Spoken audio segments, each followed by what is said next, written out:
In this session, we'll be discussing some important aspects of trees. Like we'll be trying to count the number of distinct trees in n vertices.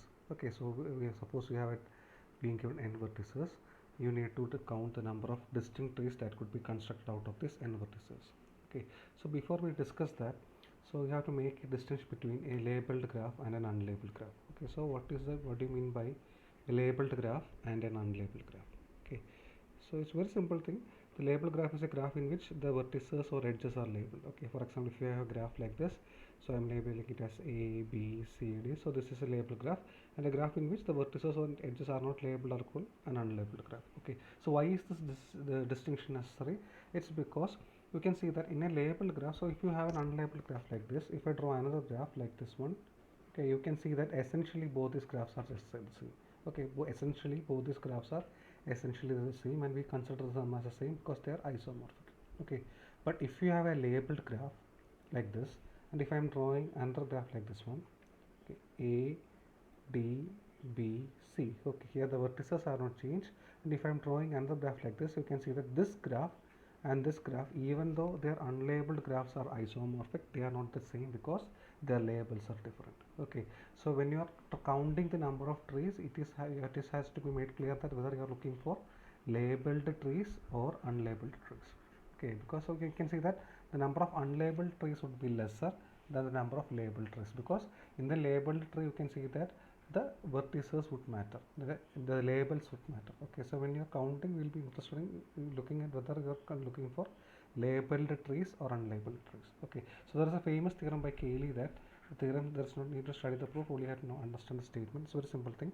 So by Cayley theorem that the number of distinct labeled trees, number of distinct labeled trees which could be made from a graph with n vertices is actually n raised to n minus 2. Okay, where n is greater than or equal to 2, of course. Okay, so basically n raised to n minus 2 gives the number of distinct labeled trees. Okay, for example, if you have 4 vertices, how many distinct labeled trees would you have? You will have 4 raised to 4 minus 2, which is actually 16. So if it is 5, you will have 5 raised to 5 minus 2, which is 5 cube, which is actually 125. So I hope it is clear how many I hope it is clear how many distinct label trees are there. Okay, so here are some examples I given to you. Here you can see that I hope you understand what I mean by labeled graph. Okay, and here you can see that all these graphs, if they are unlabeled, they are just the same because they are isomorphic. Okay, but since they are labeled, you can see that all the 3-4 graphs are actually distinct. Okay, so similarly here actually we have illustrated the 4 raised to 2, that is 16 labeled trees, distinct labeled trees made out of 4 vertices here. Okay, so you can see that at each row, uh, although the unlabeled graphs are isomorphic, since it is labeled, they are distinct. Okay, here also you can see that all the unlabeled graphs would be isomorphic, but since we have introduced a label there, they are distinct. Okay, so I hope it is clear. Okay, so next we will be discussing another interesting fact, another interesting concept called spanning trees. Okay, so we'll be discussing another important concept called spanning trees. Okay, it's a very simple thing. So before that, suppose you have a graph. Okay, suppose you have a graph G, okay, with E edges. Okay, so suppose you have a graph G with E number of edges. Okay, so suppose you are going to find the number of subgraphs of G. Let us try to find the number of subgraphs of G. How many subgraphs would be there? Okay, so in the subgraphs, actually the subgraph are made up of edges and vertices. So you can take the number of take the edges which you can actually define a subgraph by the edges which are present in it. For example, if you have a graph like this, suppose you have a graph like this. Okay, so suppose that here is E1, E2, E3, E4, E5, E6. Okay, so I'm just constructing a smooth subgraph using just E5 and E6. So that is E5, E6.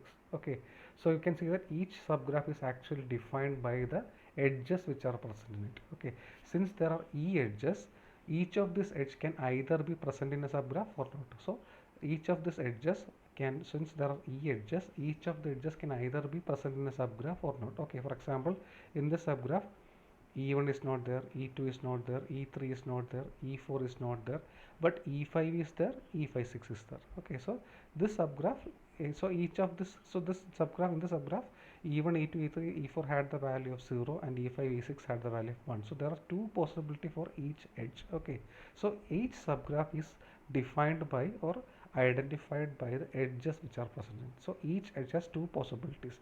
It can either lie in the subgraph or not. Okay, so how many possibilities are there? Since there are e edges, 2 raised to e different possibilities are present. Okay, so you can say that if a graph has e edges, it can have 2 raised to e subgraphs. Okay, because that many possibilities are there for the edges to be present or not. Okay, so I hope this is clear what you mean subgraph. Okay, in particular we are interested in a subgraph called spanning tree. So spanning tree is basically a subgraph of a graph G. So suppose your graph G is connected. Okay, so we are now considering this connected graphs now. Okay, suppose your graph G is connected. The spanning tree is actually a subgraph of G which contains all the edges. Okay, so spanning tree is basically subgraph of G which contains not all the edges, all the vertices. Okay, it contains all the vertices of G and it's a tree also. So it contains all the vertices of G plus it is a tree. Okay, so what's a spanning tree of a subgraph? The spanning tree T of a subgraph G is a tree. Okay, tree which is a subgraph of G and which contain all the vertices. Okay, so if the graph G has n vertices, how many edges would the spanning subgraph have? Spanning tree have, it should have n minus 1 edges, because since it contains all the vertices, n vertices should anyway be in that tree, so it will have n minus 1 edges. Okay, so I hope it is clear. Okay, suppose if you have a disconnected graph, a spanning tree is not possible in a disconnected graph, because spanning trees in the first case a connected one is a in the first case it's a tree, so that means it is connected. So if you have a disconnected graph, it will not have spanning trees. But if your disconnected graph is made up of some components, you can always find a spanning tree for each of the components. Okay, so if the disconnected graph is made up of some components, you can find a spanning tree for each of the components, and all those spanning trees together will form a spanning forest.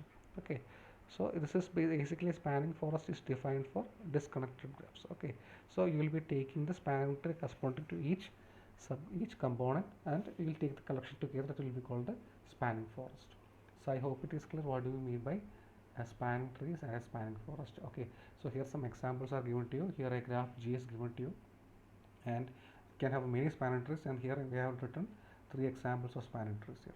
Okay, and so if you look at this graph here, the bold edges denote the spanning tree. Okay, so the bold edges drawn here together will constitute the spanning tree.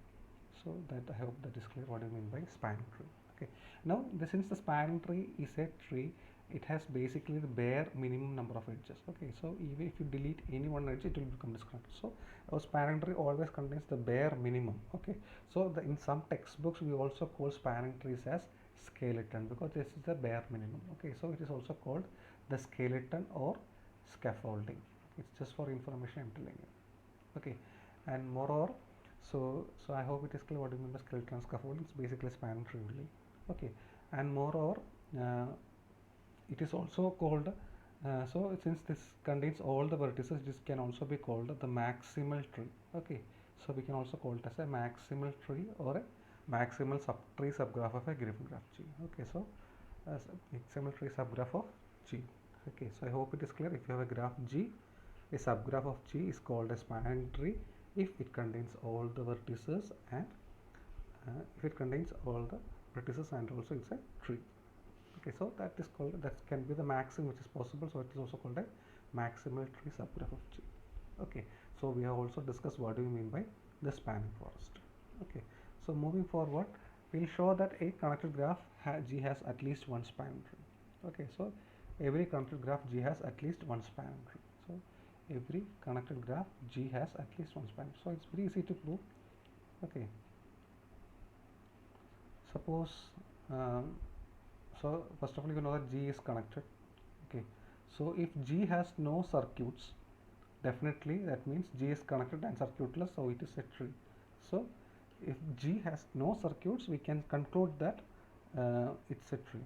Okay, so what was our theorem? We have, our theorem was that every connected graph will always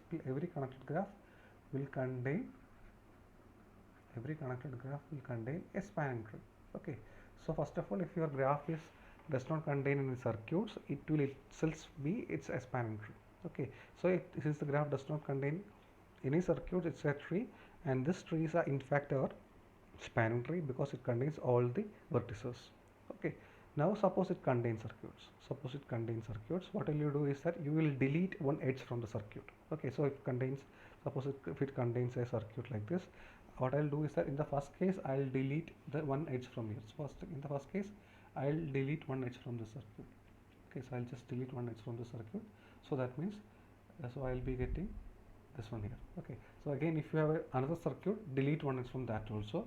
So if you proceed like this, what will you be getting is that you will be getting a spanning tree. Okay, so since you are deleting one edge from the circuit, it will not disconnect the graph because it is the part of a circuit. So there is another way to go through the n vertices. So even if you delete one edge from any circuit, it will not disconnect the graph. Okay, so it is that idea. Okay, so I hope it is clear how to prove that every connected graph has at least one spanning tree. Okay, so how will you prove it? So how will you prove it? So suppose it contains no circuits, if it does not contain any circuit, it will be a tree. Suppose it contains circuit, what you will do is that you will delete one edge from that circuit. Okay, so even now the graph is connected. Okay, so if there are no other circuits, that is your spanning tree. So if there are other circuits also, you delete one edge from each of that circuit. Okay, so that you will get a spanning tree. So I hope it is clear what do you mean by so I hope it is clear what do you mean by spanning trees, and every connected graph will contain a spanning tree. Okay, so moving forward, uh, suppose you have a graph G, and suppose you have a spanning tree T. Okay, so every edge of this T will be called the branch. Okay, every edge of this T will be called the branch of T. Okay, similarly, every edge of G which is not in T, so every edge of G which is not in T will be called a chord. Okay, it will be called a chord. Okay, so okay, so it will be called a chord. Okay, yeah, 1 second. Yeah, so so every edge in G which is not part of this T, it will be called a chord. Okay, so always remember that this chord and branches are, we are telling this talking about this chord and branches with reference to a spanning tree. Okay, so if your spanning tree is different, you will be getting different branches and different chords. Okay, so what's a branch? A branch is basically an edge of a spanning tree, and a chord is basically an edge which was uh, chord is basically part of it's an edge which is not part of that spanning tree. Okay, so I hope it is clear. Okay, so so you can look at this graph here. So in this graph you can see that the spanning tree is given by the edges which are marked in bold letters. Okay, and also the other so you can see that the edges of the spanning tree which are the BIs are called the branches, and the chords which are not part, the edges which are not part of this spanning tree will be called your chords. Okay, so I hope it is clear. Okay, so that's it. So there was some interesting problems are discussed in the textbooks, including deletion of some, including the problems related to electric circuits, and also in which you will have problems related to a farming problem. Also, it has been discussed in your textbook. Please go through that. It's an interesting read. That's it. They will not ask you for the examination. Okay, so I hope just you understand, just understand what do you mean by branches and chords. Okay, so moving forward, so we'll derive some interesting relations now. Suppose we have a graph with n vertices. Suppose you have a graph with n vertices. Okay, uh, and e edges and k components. Okay, suppose you have a graph with n vertices, e edges and k components. Okay, so if the graph is connected, your k will be equal to no, otherwise it will be simply k. Okay, since each of the component will contain at least one vertex, you can always say that the number of vertices should anyway be greater or equal to k. Why is it so? Because each of the component will contain at least one vertex, so we can say that the total number of vertices would anyway be greater or equal to the number of components. Okay, okay, so or in other words I can say that n minus k is greater than or equal to 0. Okay, so I hope it is clear. So that's it. Okay, and similarly we are going to give an inequality with respect to edges also. Since if you take a component now, okay, so if you take a component, suppose that component contains ni vertices, so it may contain ni vertices. Now you know that the component is actually connected graph. So it may be a tree or it may not be a tree. Okay, so the bare minimum is a tree. So that means if the bare minimum is a tree, you know that the tree will always contain ni minus 1 edges. So the total number of edges in that component will actually be greater than or equal to ni minus 1. Okay, so I hope it is clear. So basically, if you take a component, that component can be a tree or not. Okay, so the tree is the bare minimum. Okay, suppose that tree has ni vertices, then the number of edges there would be simply ni minus 1. Okay, so the component need not be a tree. So anyway, the number of edges in that component ei will be always greater or equal to ni minus 1. Okay, so now suppose I'm adding up all the edges and I'm adding up all the edges and vertices like this in that every component. So you will be getting sigma ei will be anyway be greater or equal to sigma ni minus sigma 1. Since there are k components, it will be minus k, and sigma ni is your total number of vertices and sigma ei is your total number of edges. So always you have e is greater or equal to n minus k, or e minus n plus k is greater or equal to 0. Okay, so now we have got two inequalities. One is n minus k is greater or equal to 0, and e minus n plus k is equal to greater or equal to 0. So if your graph was connected, you will have n minus 1 is greater or equal to 0, and also e minus n plus 1 is also greater or equal to 0. It was connected. Okay, so these two quantities, that is n minus k. Okay, so what is n minus k? So it's n minus k is called the rank of the graph. It is called the rank of the graph, and similarly e minus n plus k is called the nullity. So I hope it is clear. So n minus k is called the rank of the graph, and e minus n plus k is called the nullity. Okay, so I hope it is clear. Okay, so what is actually n minus k? So okay, so what is actually n minus k? So if you look at n minus k in this way, suppose your graph is connected. Okay, so you'll have n minus 1 there. So n minus 1 is actually the number of edges in a spanning tree with n vertices, right? So n minus 1 is actually the number of edges in a spanning tree with n minus 1 vertices. So if your graph had only one component, this n minus k will give you the number of branches there. Okay, suppose your graph had more components. For each component I can have a spanning tree. So each spanning tree will have n minus ni minus 1 vertices. So when you add up all of these vertices, we will have sigma ni minus 1, sigma 1, that is simply n minus k. So n minus k actually gives you the number of branches. Okay, so the number of branches in a spanning tree or a spanning forest. So the rank gives you the number of branches, that's one key. And what is e minus this n plus k? That is actually e minus n minus k. Okay, so this means e is the total number of edges. So now we are deleting the branches. So you will be getting what will be what? So you will be left with the number of codes. Okay, so e minus n plus k is the actually the number of codes in that graph. Okay, so both these quantities are dependent of the on a tree. So I hope it is clear what do you mean by rank. Rank means n minus k, which is equal to what is n minus k? So it is actually equal to the number of branches in that graph. Okay, and similarly, if you delete this number of branches from the total number of edges, you will have the number of codes, which is basically e minus n plus k. So I hope it is clear. So these were inequalities which we will be discussing, we are discussing there. And if you add this rank and nullity, so when you add the rank and nullity, you have n minus k plus e minus n plus k. So we'll be getting total number of edges. Okay, so that's all. So that is the meaning of rank and nullity. So we'll stop here. Okay, thank you.